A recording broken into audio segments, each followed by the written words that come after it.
Alhamdulillahirabbil alamin. Wassalatu wassalamu ala asyrafil anbiya'i wal mursalin sayyidina wa habibina wa syafi'ina maulana Muhammadin wa ala alihi wa sahbihi ajma'in. Rabbi shrah li sadri wa yassir li amri wa hlul 'uqdatam min lisani yafqahu qawli. Amma ba'd. Anak-anak kelas 11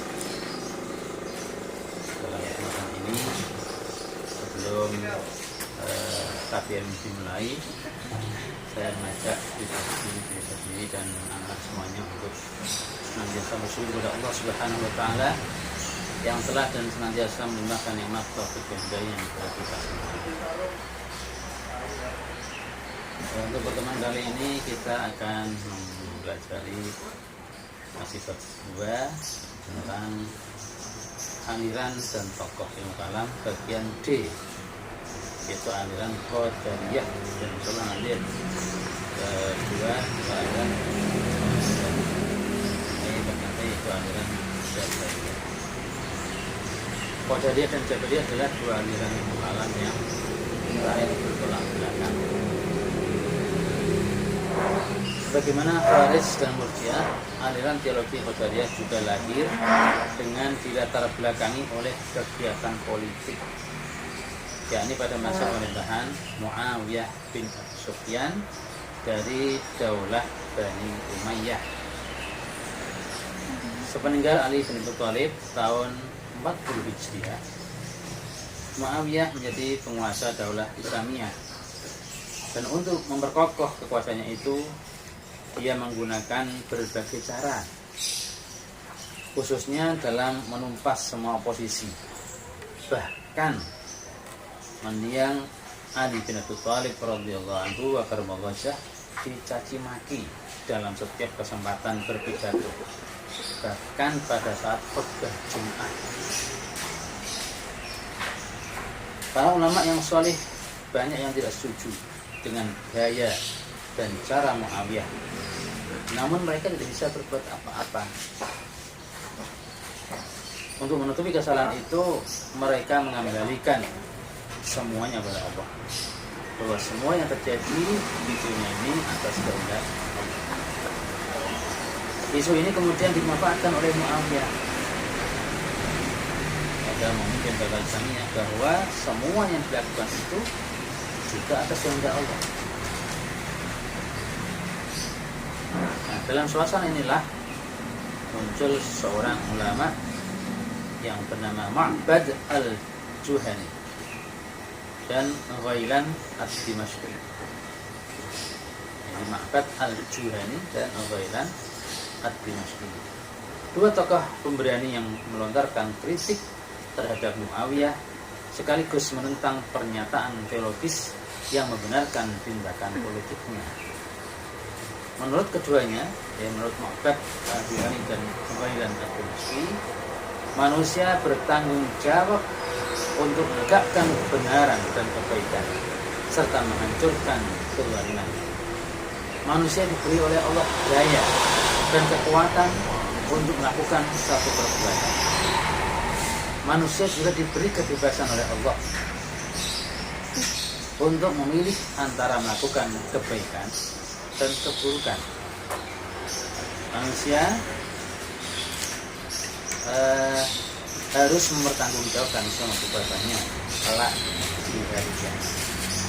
Jadi Allah memberi kebebasan pada kita semua, pada manusia, untuk memilih yang baik dan yang buruk. Dan manusia harus bertanggung jawab, nanti akan diminta pertanggungjawaban pada hari kiamat kelak atas semua perbuatan yang dilakukan di dunia. Bila manusia memilih untuk melakukan perbuatan baik, maka dia akan memperoleh pahala di sisi Allah dan akan memperoleh kebahagiaan dalam hidup di akhirnya kelak, yakni di surga. Sedang mereka yang memilih melakukan perbuatan buruk akan memperoleh siksa dalam neraka. Manusia tidak boleh berpangku tangan melihat kezaliman dan keburukan yang merajalela di masyarakat. Manusia harus berjuang melawan kezaliman dan menegakkan kebenaran dan keadilan. Manusia bukanlah majbur, ya, tidak dipaksa oleh Allah. Karena Ma'bad dan Ghailan ini mengajarkan bahwa manusia memiliki kudrah, kemampuan untuk mewujudkan suatu perbuatan, maka pahamnya dinamakan paham qadariyah. Qadariyah di Indonesia mempunyai kekuasaan, mempunyai kekuatan, kemampuan untuk melakukan sesuatu. Kemudian Ma'bad al-Juhani ikut menentang kekuasaan Bani Umayyah dengan membantu Abdurrahman ibnul Ash'ath, gubernur Sijistan, yang memberontak melawan daulah Bani Umayyah. Dalam satu pertempuran tahun 80 Hijriah, Ma'bad al-Juhani mati terbunuh. Sedangkan Ghailan ad-Dimashqi terus menyiarkan paham Qadariyah itu dengan banyak melontarkan kritik terhadap Bani Umayyah dan sering keluar masuk penjara. Jadi Ghailan ad-Dimashqi sering masuk penjara karena dianggap dan dipenjara oleh pemimpin Bani Umayyah, dan akhirnya dia dijatuhi hukuman mati pada masa pemerintahan Hisham bin Abdul Malik. Sesuai dengan uraian di atas, pemikiran yang menonjol dari aliran ini adalah soal perbuatan manusia dan kekuasaan Tuhan, kekuasaan Allah Subhanahu wa Ta'ala. Dalam pandangannya, manusia mempunyai kebebasan untuk menentukan perbuatannya serta melakukan perbuatan itu. Dan di akhirat mereka harus mempertanggungjawabkan semua perbuatan tersebut. Sejalan dengan pemikiran ini, mereka berpendapat bahwa Tuhan telah memberikan daya kepada manusia serta memberikan aturan-aturan hidup yang sangat jelas dengan berbagai akibatnya. Ada perbuatan baik yang akan diberi imbalan pahala dan kebahagiaan di akhirat. Ada pula perbuatan-perbuatan buruk jahat yang diancam siksaan neraka bagi yang melanggarnya. Daya yang diberikan Tuhan itu kemudian menjadi milik manusia sendiri untuk mereka gunakan melakukan berbagai perbuatan. Kalau mereka gunakan untuk melakukan perbuatan baik sesuai petunjuk Al-Quran dan Sunnah, maka mereka akan memperoleh kebahagiaan. Dan sebaliknya, kalau mereka gunakan untuk melakukan perbuatan buruk, maka mereka harus mempertanggungjawabkan semua perbuatan itu. Inilah kemudian disebut dengan konsep keadilan Tuhan. Pemikiran mereka ini mempunyai landasan yang cukup kuat. Antara lain firman Allah surah Al-Kahfi ayat 29, A'udzubillahi minasyaitonir rajim. Faman syaa'a falyu'min wa man syaa'a falyakfur. Barang siapa yang menghendaki untuk menjadi orang beriman, maka berimanlah. Dan barang siapa yang menghendaki untuk menjadi kafir, maka kafirlah. Juga surah Ar-Ra'd ayat 11, Innallaha la yughayyiru ma biqaumin hatta yughayyiru ma bi anfusihim. Sesungguhnya Allah tidak akan merubah keadaan satu masyarakat, satu kaum, sehingga mereka sendiri melakukan perubahan terhadap apa yang ada pada diri mereka. Dengan demikian, aliran Qadariyah merupakan suatu aliran ilmu kalam yang menekankan kebebasan manusia dalam melakukan perbuatannya, dan mereka harus mempertanggungjawabkan perbuatan itu di sisi Allah kelak di hari perhitungan, yakni hari kiamat. Mereka yang berprestasi dalam melakukan amal kebajikan akan memperoleh imbalan pahala di dalam surga, sementara yang justru banyak melakukan perbuatan jahat serta kurang berprestasi dalam melakukan perbuatan baik akan terkena ancaman siksa di dalam neraka. Na'udzubillah. Posisi manusia di surga atau neraka tersebut menurut aliran ini, aliran Qadariyah, sangat tergantung pada perbuatannya selama hidup di dunia. Pemikiran-pemikiran Qadariyah ini kemudian diikuti dan diteruskan oleh para penganut aliran Mu'tazilah, khususnya pada aspek pemikiran mereka tentang perbuatan manusia dan kekuasaan mutlak Allah, Tuhan yang Maha Esa, yakni bahwa manusia mempunyai kebebasan untuk menentukan kehendak serta perbuatannya, namun mereka harus mempertanggungjawabkan semua perbuatannya di hadapan Tuhan. Aliran Mu'tazilah meneruskan pemikiran Qadariyah ini karena aliran terakhir ini mempunyai kecenderungan yang sama dalam memahami ajaran-ajaran akidah, terutama dalam aspek-aspek yang boleh berbeda pendapat, yaitu pada ajaran-ajaran yang dikemukakan